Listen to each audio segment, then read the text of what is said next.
A paz do Senhor a todos os participantes desse grupo da IBD. Nós estamos estudando a revista do quarto trimestre, onde o tema é A Igreja e o Espírito Santo. Foi escrita pelo bispo Oídes José do Carmo. E a lição é número 3, e o tópico também é o número 3. A criação do Espírito Santo antes do Pentecoste. A coordenação desse dia será da missionária Terci Jane, em 16/10/2022. Aí o tópico é o 3, o Espírito Santo prometido por Deus. O tempo anterior à descida do Espírito Santo e no dia do Pentecoste é caracterizado por um amplo esfriamento espiritual.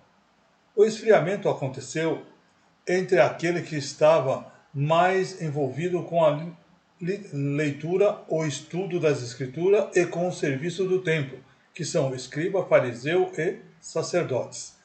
Jesus, em seu discurso, falava sobre o estado de desvio espiritual em que viviam os líderes religiosos, Mateus lá no capítulo 23. Era um tempo de desvio espiritual por não haver condutores espirituais comprometidos com as verdades sagradas. Aí ele cita aqui Marcos 8,15. E ordenou-lhes dizendo: olhai, guardai-vos do fermento dos fariseus e dos fermentos de Herodes. Aí no item 3.1, Israel antes da efusão do Espírito Santo. Jesus, ao assumir sua natureza humana, encontrou um triste estado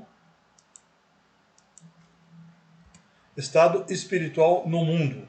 Deparou com a resistência dos líderes religiosos que fazia de Jerusalém um ambiente de desordem e agitação em níveis religiosos e políticos.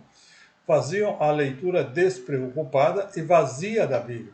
E esses homens viviam uma frieza espiritual que fazia viver afastado totalmente do Criador.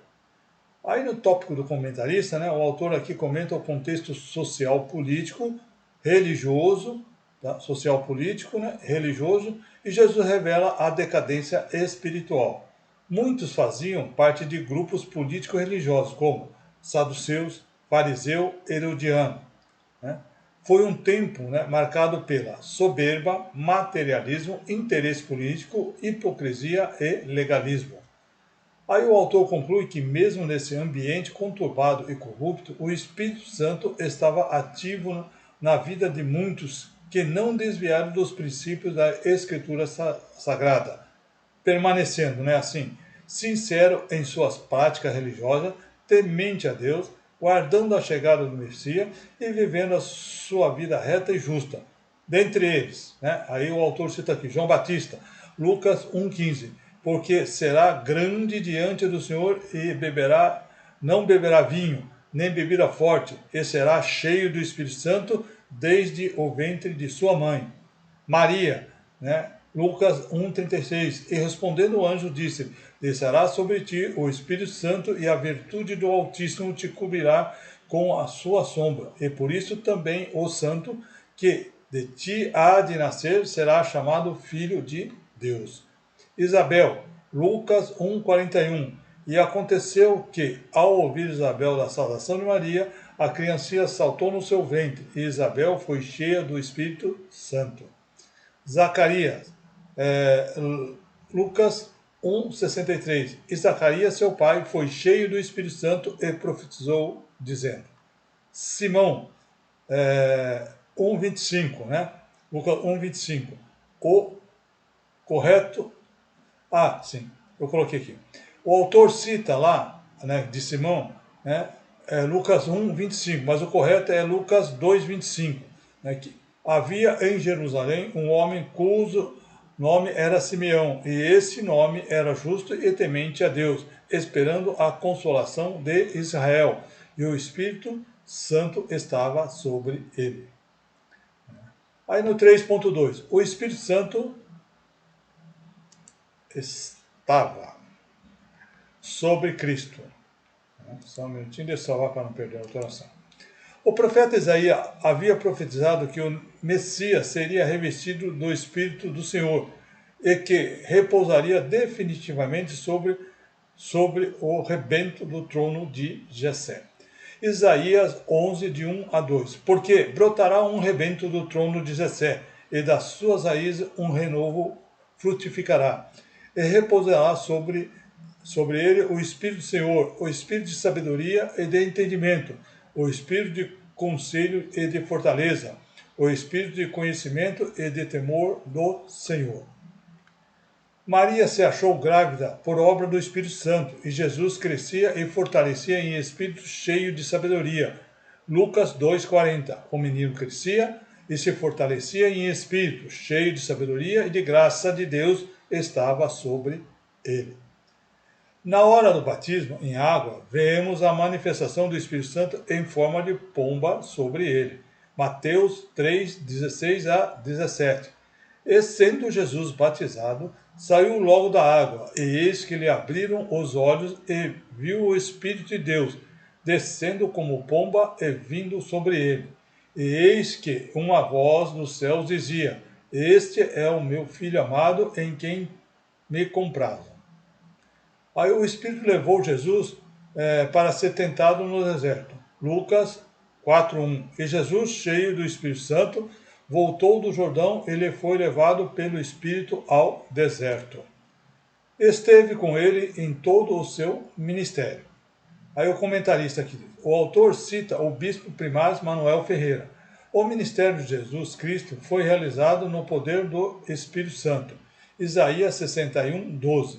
E chamar-lhes-ão o povo santo, remido do Senhor, e tu serás chamada e procurada a cidade não desamparada. Aí no ministério aqui de Jesus, pregar as boas novas aos mansos, restaurar os contritos de coração, proclamar liberdade aos cativos. Aos cativos. Proclamar a abertura das prisões aos presos, consolar aos tristes. E pelo Espírito Santo, Jesus oferece-se a si mesmo pelos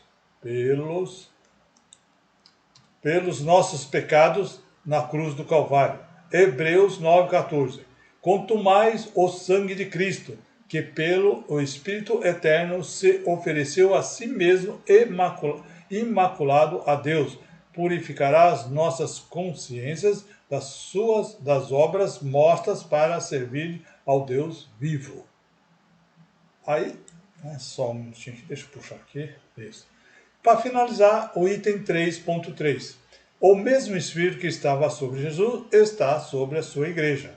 O livro de Atos dos Apóstolos apresenta 120 pessoas que seguiram as orientações de Jesus e a promessa feita pelo Mestre, que foi literalmente cumprida, e o Espírito Santo desceu sobre ele. Atos 2, de 1 a 4. E cumprindo-se o dia de Pentecostes, estava todo concordantemente no mesmo lugar. E de repente veio do céu um som, como um vento veemente e impetuoso, encheu toda a casa que estava assentada. E foram vistas por eles língua repartida, como de fogo, das quais pousaram sobre cada um deles. E todos foram cheios do Espírito Santo e começaram a falar noutras línguas, conforme o Espírito Santo lhe concedia que falassem. E o autor diz que sejamos cheios do Espírito Santo com os crentes no dia de Pentecoste. Aí o comentarista aqui, o autor cita Douglas Batista, que diz: Lucas descreve a capacitação do Espírito Santo no ministério de Jesus e no ministério da igreja. A unção do Espírito que repousava em Jesus também foi concedida à igreja. Atos 2,33. De sorte que, exaltando pela destra de Deus e tendo recebido o Pai a promessa do Espírito Santo, derramou isto que vós agora vedes e ouvis. E esse revestimento não é apresentado como dom para a salvação, mas como unção dos salvos para o testemunho e o serviço cristão. Desde o Pentecoste, ao derramar o Espírito Santo, permanece como modelo para a Igreja de Cristo. Bem, aqui nós terminamos então a lição número 3. Muito obrigado por assistir. Aguardo todos na lição número 4. A lição número 4 tem como tema o batismo no Espírito Santo, distinção evidência, propósito e resultado. Tá? Até lá, se assim Deus o permitir.